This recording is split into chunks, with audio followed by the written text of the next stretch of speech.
Ya Ramallah, O Ramallah, O Şeyman bu sana olsun Allah Teala. Hepimizin gönlünü şu Allah Teala. Rabbina atina fid dunya hasenatan ve fil ahireti hasenatan ve qina azaban nar. Assalomu alaykum bir tutas qizlar elim. Mana ne jayli aytib kelib o'tir. Emchilik jayli aytib o'tir birovlar. Nede Qur'onda adam balası kişide öbeta bir hadis okudum. Ağırganda esке түсіретін сынақ береді Алла тағала. Егер Алла тағала оны бермейтін болса, біз мүлдем алмаймыз. Мысалы, намаз оқып жүріп, темекі шегетін бір адам кездестірдім Ақтөбе қаласынан. Сонда балалар айтқан, сен темекіні тарт, немесе намаз оқы деп. Сол кезде ол намазды таңдады, темекіні таңдады, ал мен намазды таңдадым. Темекі тартып жүрдім, бірақ оқып жүрдім. Бірақ сонда күннің кейінде Ерлан деген бауырым Атыраудан арматурщик сол айтты маған. Бауырым, сен бір күні Алла Тағала өзі қойдырады темекіні деді. Міне, қазір 5 уақыт намаздамын. Жүгініп отыруды көрсеткім келіп отыр. Біріншіден, екіншіден маған емшілік қасиет деп жатыр ғой. Адам баласы. Үшінші тикток қой. Тиктокта жүріп, қаншама намазхан адамдарымыз жүр. Өзімде оқимын 5 уақытта. Сонда өзімде отырамын мен де, былай қарағанда.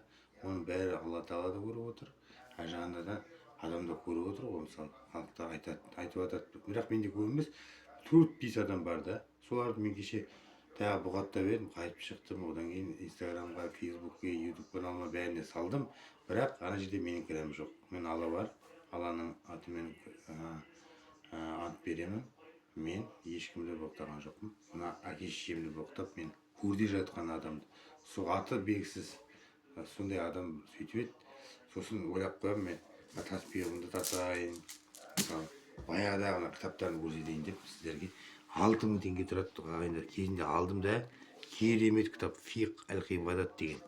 Мысалы, қазір ақшаның бәрі мына тиктоктан ақша тауып жатсаңыздар, сразу кітап алып тастаңыз. Есіңізде қалады ол. Екіншісі почти 10 мың болды, қазір 12 мың шығар. Бұның да бір 10 мың қалған бар, 10 мыңға шамалы жетпейді. Керемет кітап ағайындар, сіз намаз оқи алмайсыз ба, немесе анда-санда ішімдік ішіп қоясыз ба. Бірақ бәрібір сәждеге тегізсеңіз, ана бір көрсеткем, тұрасыз да басыңыз тегесіз ғой, болды.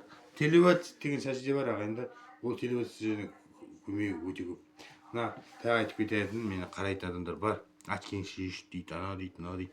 Мынаны айтып келіп тұр, Коля айтып жатыр деп. Біз көп адам мұндай айтқан жоқ негізі.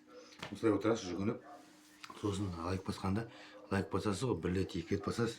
Мен телефон манда қалып тұр. 1-2 рет деп басасыздар да, сосын эфир таратасыз.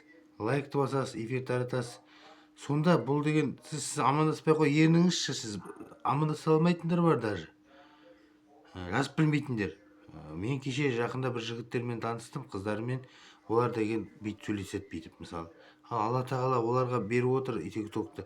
Оның ішінде намаз оқитындар да бар екен. Бірақ мен неге намаз оқып отырып, мен неге ойнамаймын, мен неге ақша таппаймын деген ой ғой ағайындар. Өтірік емес, мен табам ақша. Кетеді, мен табамын ғой, мысалы ағайындар салып қояды ғой, маған ақша салады ғой. Сол ақшаны мен бір күндердің күнінде мен сол отбасына берем, оны білет. Мен 3-4 отбасы бар үйде, үй ала алмай жүрген. Кеше білесіздер, Рүстем Баязиев кеше айтып жатыр ғой, Нұрлан Жолдасов екеуі, мүмкіндігі шектеулі жандар деп. Бірақ мен мүмкіндігі шектеулі жандарды емес, бірінші осыларды қозғайын деп едім да. Шауып жүр аяқтары, пенсия алады, бірақ үйлері нашар да өте.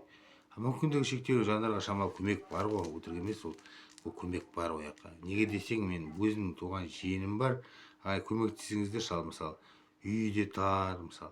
Оған еще бірінші группамен бермейді, екінші группамен ақша алып отыр. Ойлап қараңыздар, әкесі жұмыс істемейді, сол жұмысынан шығып кетті. Көрдіңіз ба? Бәрін ойлаймыз, өзге тілдің бәрін біл, өз тіліңді құрметте дейді ғой, мысалы. Ана тілді қайда қатал. Ана тілді де ешкім құрметтеп жатқан жоқ. Иә дейді. Бірақ 7-ші бап 2-ші тармақ алынған жоқ. Көрдіңдер ма? Димаш дейді. Димаш емес. Димаш ауылдық жерлерде емдеген барған жоқ, ауылдық жерлерге. Азғы деген жер бар бізде, полигон, семей бар. Соларға барған жоқ, мен білемін. Көрдіңіз ба, шетел аралап жүр. Сол сияқты ғой, мен өнер үстем болсын, керемет адам ғой, бірақ мен шалғайдағы азаматтарға неге бармайды деген ойда хабарласып жатырмын. Міне осылай достар, Құран, намаз, жүгініп отыру. Және тиктокта айтып қойды, тиктокты тастамауға болмайды. Тиктоктан көмектесемін десеңіздер маған, Оля Алексеевич 4 ағайындар. Мен енді анамды қарап отырмын, соның ішінен мына чуть-чуть бұрынғы жұмыстастар келіп жатыр. Және біз бойдақпыз, кейде бір қыздар кездесетін болар деп сондай ойда күйде отырамыз. Барымызша енді Құран оқып, уағыз айтпасам да бір-екі Құранды оқуға тырысамын. Неге десең, Құран оқу керек екен.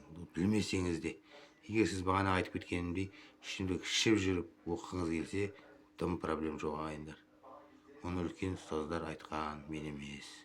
Бәрі мына уағыздар айтып жатыр қой, біз емес, біз айта алмаймыз уағызды ағайындар.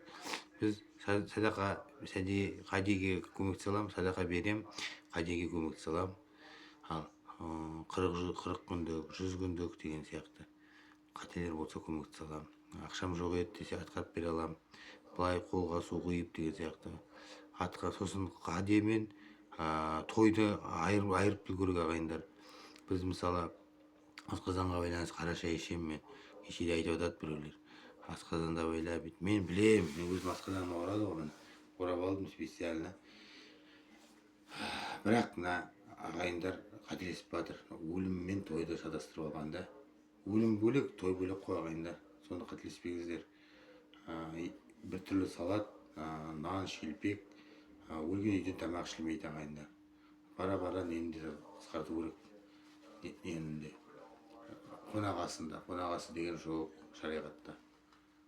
Еліміз аман, жұртымыз тыныш болсын. Мені тіркеп кетіңіздер маған. Сау болыңыздар.